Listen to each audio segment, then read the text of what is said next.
Cinema ప్రేక్షకులు అత్యంత ఆసక్తిగా ఎదురుచూస్తున్న సినిమాలలో ఎస్ఎస్ఎంబి 29 ఒకటి. ఇప్పటికే ఈ మూవీకి సంబంధించి ఎన్నో లీక్స్ బయటకు వచ్చాయి. డైరెక్టర్ రాజమౌళి ఫారెస్ట్ అడ్వెంచర్గా ఈ సినిమాను తీస్తున్నాడు.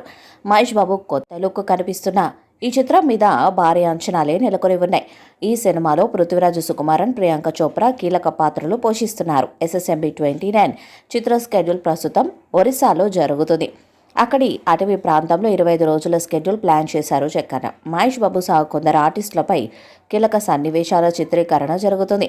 సెట్ నుంచి దాదాపు 13 సెకండ్ల వీడియో ప్రస్తుతం సోషల్ మీడియాలో వైరల్ అవుతుంది.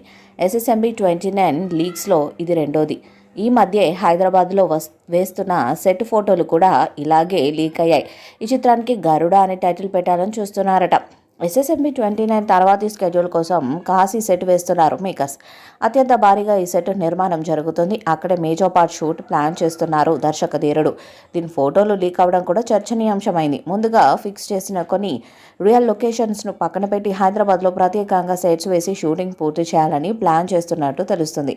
ఈ నిర్మాణం వల్ల లీక్ సమస్యను కంట్రోల్ చేయడంతో పాటు భారీ వ్యయాన్ని కూడా తగ్గించుకోవచ్చని రాజమౌళి భావిస్తున్నట్టు సమాచారం. మహేష్ బాబు కూడా ఎక్కువగా ఇండోర్ షూటింగ్లను ప్రిఫర్ చేసే నటుడు. స్టూడియో సెట్స్లోనే ఎక్కువగా సినిమాలు పూర్తి చేసిన అనుభవం ఉంది. ఈ సినిమాకు భారీ బడ్జెట్ కేటాయించినప్పటికీ లీకులను అడ్డుకోవడం, భద్రతను కట్టుదిట్టం చేయడం చాలా ముఖ్యమని టీం భావిస్తుంది. రాజమౌళి సినిమా అంటే ప్రపంచమంతా ఇప్పుడు ఇటువైపే చూస్తుంది. చాలా ఏళ్ల తర్వాత అభిమానులు ఎదురుచూస్తున్న కాంబినేషన్గా మహేష్ బాబుతో మూవీ చేస్తున్నాడు. ఈ సినిమా ఓపెనింగ్ నుంచి ఆర్టిస్టులు, టెక్నీషియన్స్ వరకు అంతా సీక్రెట్గానే మెయింటైన్ చేస్తున్నాడు జక్కన్న.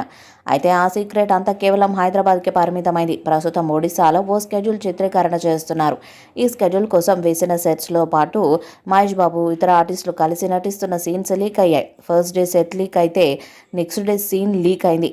దీంతో ఆ సెట్స్లో అసలు భద్రత లేదన్నది తెలిపోయింది.